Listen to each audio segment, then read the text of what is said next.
Halo, selamat siang pendengar dan juga netizen, langsung dari Walking Drums Cafe di kawasan Patiunus, Jakarta Selatan.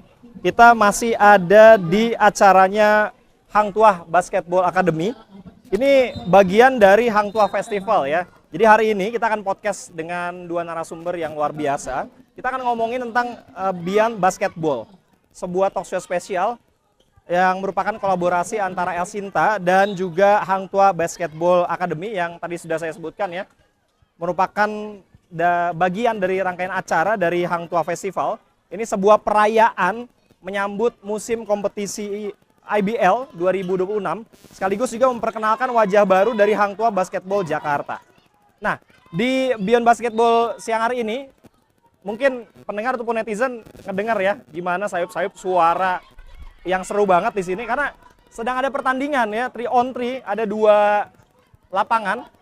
Jadi ada di lapangan 1 dan juga lapangan 2, ada 3 on 3 putra dan putri. Ini semuanya dari para student atlet yang ada di Hang Tuah Academy. Nah, hari ini kita juga nggak hanya ngomongin tentang basket sebagai sebuah olahraga ya, tapi juga hal lain. Dimana basket itu juga sebagai sebuah perjalanan hidup, sebagai sebuah pembentukan karakter terutama untuk anak-anak. Nah, kayaknya kalau saya ngobrol sendiri, tadi kan saya udah bilang ya, saya udah kedatangan 2 tamu yang spesial. Yang pertama di sebelah saya ada Mbak Sekar Anindita. Ini sebagai basketball enthusiast dan juga parents atau orang tua dari student atlet di Hang Tuah Academy. Mbak Sekar, apa kabar Mbak? Baik. Mikrofonnya boleh dipakai Mbak? Baik Mas Ferry. Alhamdulillah. Kalau anak basket kayaknya tosnya gini nggak sih? Wah, anak basket Atau banget. high five, oke. Nah, di sebelahnya Mbak Sekar ada psikolog yang concern banget dengan dunia olahraga ya. Psikolog olahraga dan juga perkembangan anak. Ada Dr. Anda Ayu Tantri. Mbak Ayu. Mbak Ayu, apa kabar? Oke, baik. Terima kasih. Ini kebetulan anaknya main basket juga ternyata ya. Benar. Jadi cocok banget kita ngobrolin tentang basket ya. Iya. Tos dulu dong. Wih, Biar keren lah. mantap. Oke, di awal ini saya mungkin mau tanya dulu ke Mbak Sekar. Karena kita pengen tahu awal mulanya Mbak Sekar tuh kenalan sama dunia basket sampai jadi basketball enthusiast tuh gimana sih Mbak? Sampai akhirnya nularin ke anak gitu. Oke. Mungkin sebenarnya bukan sayanya yang main basket ataupun memang interest di basket di awal-awalnya gitu ya. Karena memang suami saya dulu berangkat dari pemain basket. Kebetulan nongkrongnya dari zaman dulu di lapangan basket gitu ya. Jadi saya suka lihat pertandingan basket. Walaupun saya nggak main basket gitu ya. Walaupun saya nggak olahraga basket dan lain sebagainya. Jadi pada saat kami punya anak, cuman ada bola basket di rumah. Disediainnya memang bola basket. Jadi anak-anak kita memang kita didik untuk minimal suka satu olahraga dan kebetulan mereka interest di basket. Udah, jadi sampai sekarang mulai dari saya sebelum nikah sampai sekarang nongkrongnya di lapangan Di basket. lapangan basket. Betul. Nah, gini, ngomong-ngomong tentang basket tadi ya, dari kacamata psikolog nih, Mbak Ayu, ketika ada anak yang memutuskan kayak anak yang Mbak Sekar tadi ya, ini mungkin role modelnya orang tua nih. Dua-duanya suka basket, basketball enthusiast, akhirnya si anaknya juga nyemplung di basket. Nah, apa sih yang manfaat awalnya tuh yang bisa didapat dari perkembangan seorang anak yang masuk ke dunia olahraga kayak anak yang Mbak Sekar gitu misalnya? Apa tuh?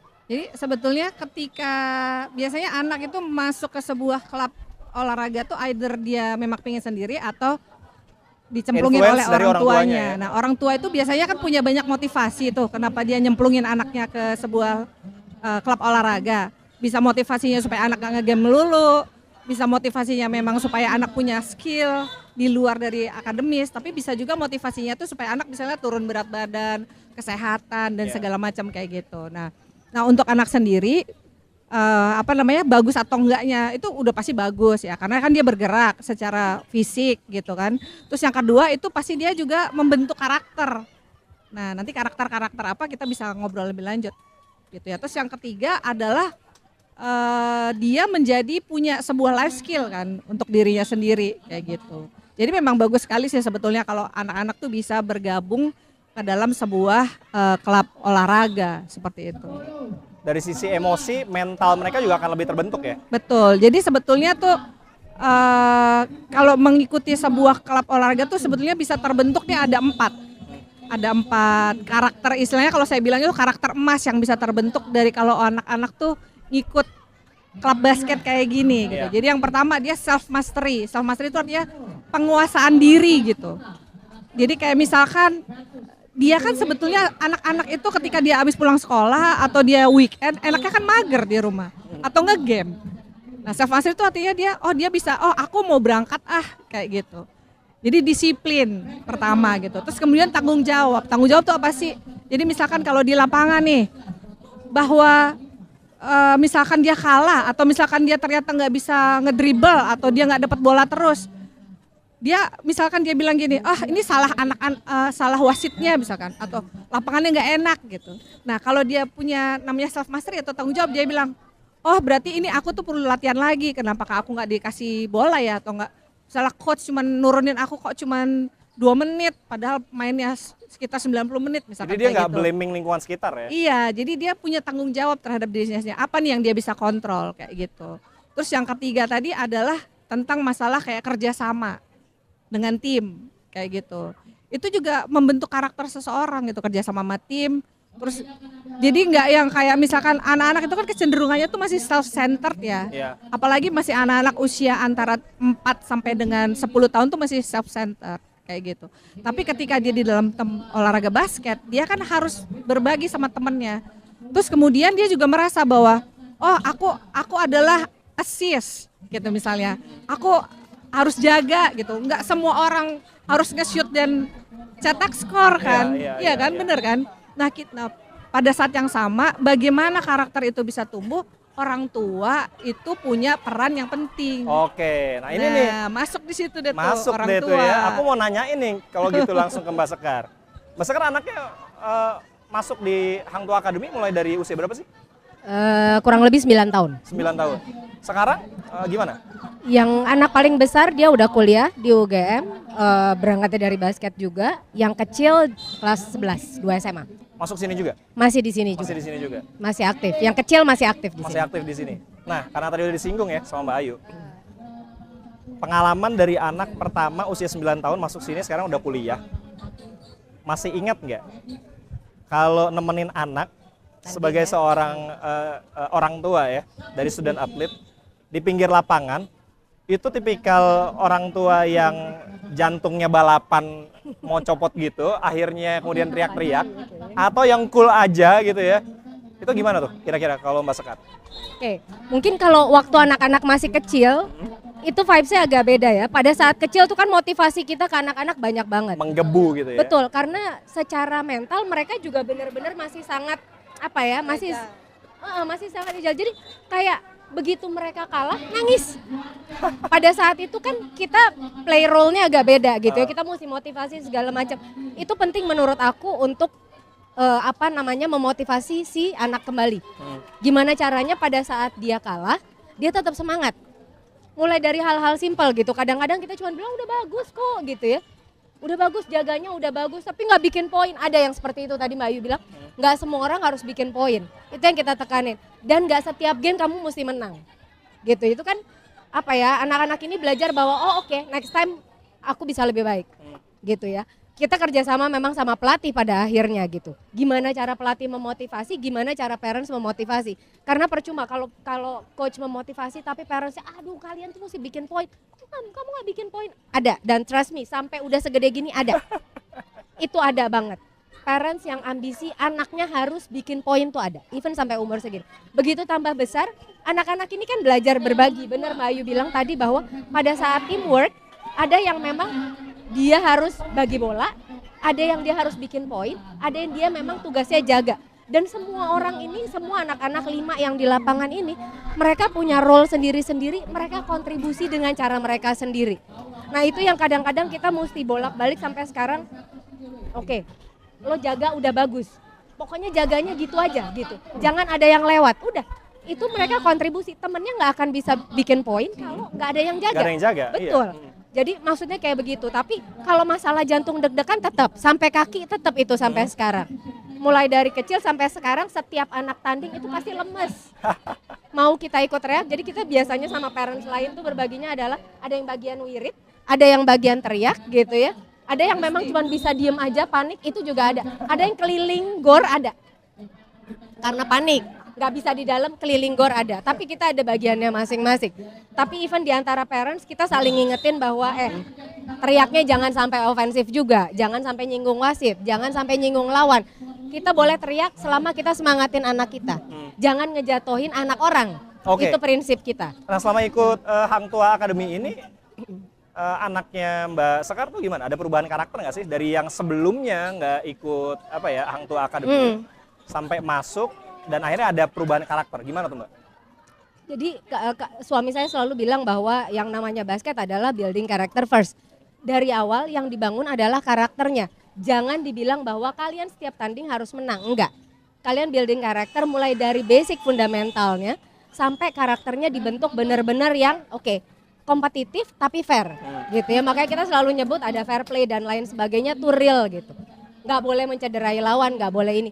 Jadi mereka belajar dari kecil bahwa ya sudah gitu, karakternya dari yang sangat kompetitif, dari yang ngambekan, dari yang seneng ngerebutin bola gitu ya sama lawan, ngambek dan lain sebagainya. Pada akhirnya mereka mulai belajar bahwa caranya tuh beda-beda gitu ya. Nah itu saya sih ngelihat kalau khususnya anak-anak saya gitu, disiplinnya dapat, terus mereka mulai belajar lebih sabar bahwa nggak setiap game mereka mesti dapat bola. Kadang-kadang trust itu kan earn ya. Kalau timnya sendiri masih kalau saya nggak dapat bola mungkin teman saya masih belum trust nih. Jadi saya mesti gimana caranya dan lain sebagainya. Karakter itu dibangun dari kecil dan saya berasa perbedaannya mulai dari disiplin, mulai jadi lebih sabar gitu ya, lebih tanggung jawab, termasuk tadi berangkat latihan nggak usah diuber-uber lagi dong gitu ya. Udah sadar dengan sendirinya ya? Kamu ngerasa penting apa enggak? Ini kan for your own good gitu. Berangkat sendiri, kalau perlu naik Gojek ya naik Gojek gitu istilahnya gitu ya, nggak perlu nunggu dianterin dan lain sebagainya. Itu mulai terbangun dan satu lagi mungkin nambahin Mbak Ayu tadi, networking. Pada akhirnya begitu anak masuk SMA waktu itu, aduh anak ini baru ya, ngeri nggak ya, dibully nggak ya sama kakak-kakak kelasnya gitu. Enggak, ternyata basket itu jadi network yang sangat bagus. Anak ini masuk, begitu kakak-kakaknya lihat, anak basket nih, belum apa-apa udah diajakin main. Pada saat kuliah pun begitu, kuliahnya belum mulai, basketnya udah mulai. Udah mulai duluan. Betul. Jadi networking itu ternyata terbentuk dari situ dan kita lihat teman-teman even parents yang udah umur-umur sesaya gitu ya, networking mereka lewat basket tuh sangat kuat masih. Nah, So that's good. Oke.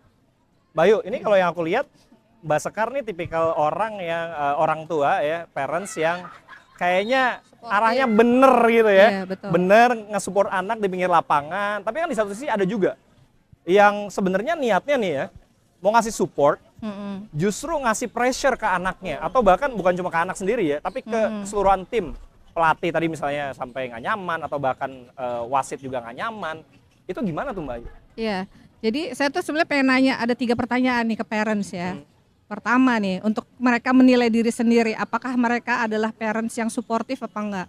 Yang pertama ya, ketika anak tanding, terus kemudian anak kalah, siapa yang paling bad mood? Tuh, pertanyaannya. Kalau dia berarti dia belum jadi parent yang suportif. Terus yang kedua ya, ketika sedang di pertandingan, bagaimana sideline etiquette kalian? Kalian di sideline itu seperti apa? Teriak-teriak kayak gitu atau gimana gitu kan?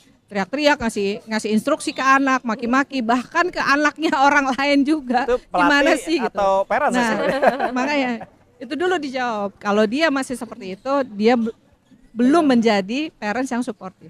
Yang ketiga gitu. Pertanyaan saya adalah, ketika misalnya saya masuk ke ruangan, itu parents-parentsnya anak-anak semua saya tanya, ada berapa coach di dalam ruangan ini? Gitu. Kan ada coachnya 2 biasanya Iya, kan, iya, atau iya. 3. Ada 2 atau 3 coach kan. Bukan ada 12 biasanya dalam satu tim, bukan ada 12 kan. Jadi kita nggak usah jadi coach gitu. Nah, kalau emang kita 3-tiganya kita bilang sudah bisa menjawab, misalkan siapa yang paling bad mood? Oh, bukan saya gitu. Tapi saya akan memotivasi anak. Oke. Terus ditanya lagi, siapa ya coach yang ini? Oh bukan saya, ada coach gitu.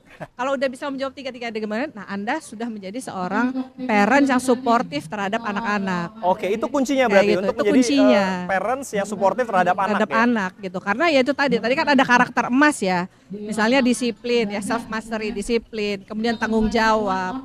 Terus kemudian yang ketiga adalah apa tadi namanya teamwork gitu ya. Teamwork. Terus yang satu lagi adalah daya juang sebetulnya.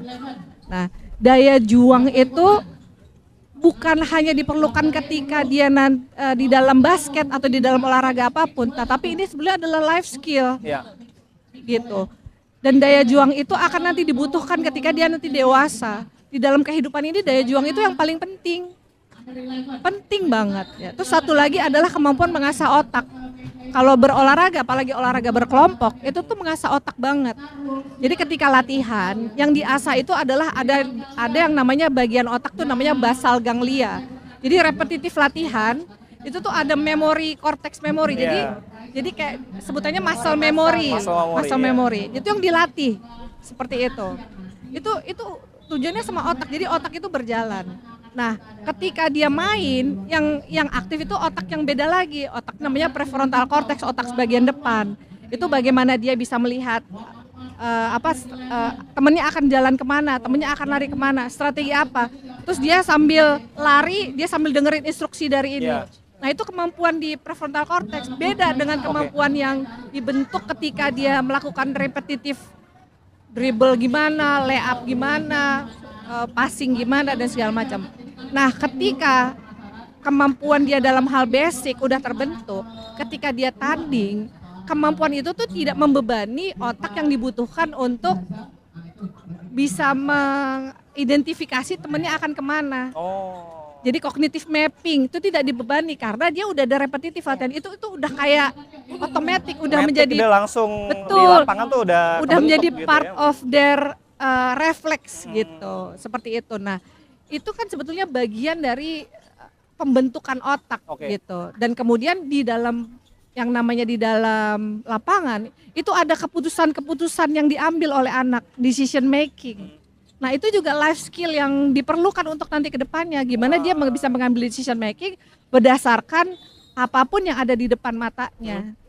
Itu ketika dia mengambil sebuah decision dan dia berhasil ataupun dia gagal. Kalau gagal dia belajar, itu adalah feedback. Jadi bukan Iya, gagal bukan sebetulnya. gagal, prosesnya That's dia a itu. feedback gitu. Feedback.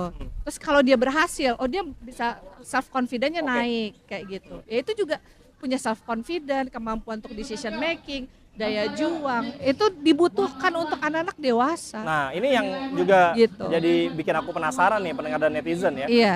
Kalau di Hang Tuah Academy itu gimana sih Mbak? Apa ya? Kurikulum, kalau sekolah kan kurikulum ya. Proses berlatihnya tuh gimana? Apa sih yang bikin beda juga Hang Tuah Academy itu sebenarnya dengan yang lain gitu Mbak? Kalau dari pengalaman Mbak Sekar gimana sih? Oke, mungkin karena berangkatnya waktu itu anak-anak saya semuanya dari akademi, yang mana kita masih latihan sama-sama. Iya. Basic fundamental skillnya benar-benar basic fundamental basket, belajar mulai dari belajar dribble, belajar layup dan lain sebagainya gitu ya. Sampai terus kemudian sudah usia yang lebih besar mereka sudah masuk ke tim prestasi. Ya. Gitu, yang mana memang udah terbentuk tim sendiri dan mereka akan ikut kompetisi yang lebih kompetitif. Gitu. Jadi memang kalau basic fundamentalnya nggak ada, Boleh lebih dekat mikrofon? kalau basic fundamentalnya nggak ada, mereka akan sulit untuk bisa step up ke jalur kompetisi Iya. gitu. Nah, jadi anak saya berasa bahwa dari kecil anak-anak ini memang belajar basic fundamental sehingga mereka habis itu bisa terbentuk skill-skill yang udah lebih bagus lagi. Sehingga mereka bisa ikut turnamen-turnamen dan kompetisi yang lumayan banyak gitu. Tapi saya belajar bahwa basic fundamental itu diajarin banget di sini. Saya ngelihat anak saya dari nggak bisa jadi bisa, dari bisa terus jadi lebih baik. Gitu ya, itu saya belajar dari beberapa coach di sini. Jadi kita ada pergantian coach yang masing-masing KU mungkin beda, di klub lain juga mungkin ada gitu ya, tapi saya berasa bahwa apa ya, rumahnya di sini gitu. Pada saat coaches ini ngajarin, mereka ngajar pakai hati, bahwa memang ya udah bukan cuma sekedar teriak, bukan cuma sekedar apa, tapi ada filosofi di belakangnya gitu loh. Iya, iya, iya. Oke, lo mesti bisa ini kenapa? Gitu ya, nggak sekedar pokoknya lo harus bisa naik, lo harus bisa poin, lo harus bisa, nggak sekedar teriak begitu gitu, tapi kasih tahu kenapanya, kasih tahu kalau dia salah gimana benernya gitu. Nah, itu yang mungkin penting ya buat anak-anak yang masih di akademi. Jadi ada akademi, ada yang memang prestasi. Oke. Gitu. Jadi anak-anak ini memang basicnya fundamental, setelah itu mereka akan diarahkan untuk yang prestasi yang lebih kompetitif dan lain sebagainya gitu. Nah, ini pasti penjelasan yang Mbak Sekar tuh bikin pendengar ataupun netizen penasaran ya. Kalau ada di antara pendengar El Sinta, parents nih yang pengen banget anaknya gabung di Hang Tuah Academy, itu bisa kemana sih sebenarnya? Oke. Sebenarnya kita selalu ada trial. Trial tuh selalu open gitu ya. Jadi kita ada 2 kali trial. Di sini tinggal atur waktunya usia berapa anaknya. Karena jam latihannya kan pasti beda-beda gitu. Biasanya kita di Sabtu Minggu. Ini di sini ya Di sini di Pati Unus. Di Pati Unus ya, Betul. di apa? WD Walking ya, Walking Drums, Drums ya. ya. Jadi ada usia-usianya, jam-jamnya. Tinggal hubungin aja, ada kebetulan ada kontaknya. Setelah itu atur jadwal, anaknya di berapa, di usia berapa, sehingga bisa gabung dengan usianya, grup usianya. Gitu. Jadi ada 2 kali trial karena anak saya juga bukan datang dari satu klub aja, sebelumnya udah ikut di beberapa klub. Dan paling lama di sini, paling cocok di sini. Sebelumnya mereka juga sudah trial di beberapa klub. Dan biasanya itu kan apa ya, sereknya beda-beda. Iya. Ya, tiap anak punya serek yang beda-beda terhadap coach, terhadap klub, terhadap teman-temannya gitu. Nah itu yang kita nggak mau paksain. Sehingga 2 kali trial kita anggap itu cukup mumpuni untuk bisa lihat cocok nggak ya gitu buat anak. Oke. Gitu sih. Mungkin sebagai penutup juga dari Mbak Sekar, nanti sebelum penutup ke Mbak Ayu, hal lain mungkin Mbak yang ingin disampaikan kepada parents ya, yang mungkin pengen anaknya apa ya, lebih berkembang, tadi pembentukan karakternya, gimana as a parents yang punya pengalaman, apa nih yang kira-kira tipsnya bisa dibagiin ke parents yang lain? Oke. Kalau buat saya tanya balik ke anaknya apa yang dia suka. Buat saya olahraga nggak mesti basket, tapi olahraga itu menurut saya penting karena balik lagi itu untuk kedepannya dia itu jadi sangat penting, banyak skill yang bisa dipelajarin di situ. Tapi tanya anaknya sukanya apa. Kadang kita coba bola, kadang kita coba futsal, kadang kita coba bulu tangkis, let's say gitu. Kita coba basket. Mana yang paling dia suka? Anak-anak tuh masih sangat bosenan. Ya, pada saat dia udah ketemu senangnya, itu akan lebih mudah untuk kita ngarahin. Jadi menurut aku untuk parents jangan juga terlalu ambisius karena saya pemain basket, anak saya mesti basket, no. Gitu. Tapi tanya anaknya senangnya apa gitu. Karena di push itu nggak enak, anak-anak mesti punya kesadaran sendiri bahwa dia senang, dia happy melakukan itu. Gitu. Kita yang kadang-kadang lebih dewasa ya nggak suka kan dengan adanya tekanan gitu ya, Betul. apalagi anak-anak. Betul. Kan? Jadi anak-anak itu di push minimal ada bergerak supaya mengurangi gadget, balik lagi gitu ya. Tapi apa yang dia suka it depends. Coba aja semua. Kalau menurut saya coba semua. Kebetulan anak-anak saya memang sukanya basket. Tapi nggak semua harus seperti itu gitu. Oke. Yang menyenangkan adalah kalau anak-anak ini punya kegiatan olahraga, nyarinya gampang. Mereka nggak akan nongkrong yang nggak jelas. Kita cari di lapangan basket Iya, paling udah jelas, gampang. udah Iya. ketahuan ya di mana ya. Mau main basket sama si A di lapangan ini, ya udah kita udah tahu gitu. Lebih positif. Lebih secure lah kita sebagai parents gitu Betul, ya. betul. Oke, Mbak Ayu, ini karena kita ngomongin tentang anak-anak, terutama student gitu ya, Yeah. spesifik student atlet. Untuk parents yang mungkin pengen anak-anaknya tuh bisa berkembang, bisa punya life skill dan lain sebagainya. Apa yang mungkin perlu diketahui lagi sama parents sebagai penutup dari Mbak Ayu? Oke. Nah, jadi itu tadi kan saya udah tanyakan ada 3 pertanyaan gitu ya. Ini mesti lihat juga bahwa parents itu kehadiran parents dan kemudian istilahnya pendampingan parents itu sangat penting. Tetapi harus diingat ketika kehadiran dan pendampingannya justru menimbulkan tekanan pada anak, kemungkinan anak itu akan mental gitu. Karena berdasarkan hasil research, kehadiran orang tua yang justru menekan dan bahkan dia menjadi super coach gitu istilahnya ya, di sideline jadi super coach, itu meningkatkan hormon kortisol di anak. Nah, hormon kortisol itu adalah hormon stres. Padahal seharusnya ketika anak lagi olahraga gini, yang justru harus ditargetkan adalah keluarnya hormon endorfin sama hormon dopamin. Nah, hormon dopamin itu adalah hormon yang sama dengan ketika anak Megang gadget doom ya. scrolling ini gitu. Jadi kalau dia suka olahraga, believe me deh, potong kuping saya, bahwa dia pasti akan kurang ini. Percaya. Dia pasti itu tadi bisa dicari di lapangan basket. Anak saya pun juga sama. Kan juga di Hang Tuah sama seperti ini gitu. Jadi kalau untuk orang tua supaya anaknya bisa kemudian mendapatkan benefit dari keikutsertaan dia di sebuah klub basket, nah jadilah orang tua yang kehadirannya serta pendampingannya itu jangan justru menimbulkan tekanan atau menimbulkan hormon kortisol. Ketika Oke. dia stres, dia decision makingnya acak adul. Kemudian terus dia pulang bukannya seneng, dopamin yang nggak dapat, endorfin itu joy ya, rasa senang. Kalau dopamin itu kayak reward lah gitu, bagi hadiah. Justru dia akan istilahnya kayak, aduh gue males deh kalau basket karena berangkat udah diceramahin. Ya. Ketika lagi di lapangan orang tuanya nggak berhenti ngomel. Ketika pulang Masih ceramah juga. masih semuanya dievaluasi. Kamu tuh tadi ini ya gini, kamu tuh ada gini. Kamu kenapa sih teman-teman kamu mulai perbandingan? Kamu kenapa sih teman-teman kamu masih kuat kok udah sejam ini? Kamu belum udah. Oke. Nah, jadi seperti itu. Kalau orang tua kepingin anak-anak mendapatkan benefit dari ikut kegiatan olahraga apapun yang tadi ya, punya kemampuan self mastery, tanggung jawab, disiplin, kemampuan mengasah otak, terus kemudian teamwork dan lain-lain, jadilah orang tua yang kehadirannya itu justru menimbulkan joy. Oke. Atau kehadirannya adalah menjadi safe place, tempat yang aman gitu, dan tempat yang dia tidak perlu harus istilahnya ya, dan memahami emosi anak, karena ketika anak masih kecil di bawah usia 12 tahun itu pasti big emotion, tantrum, ngambek, nggak mau Itu berangkat. udah wajar lah Nah, ya. Mas kan punya anak yang usia Iya. segitu juga.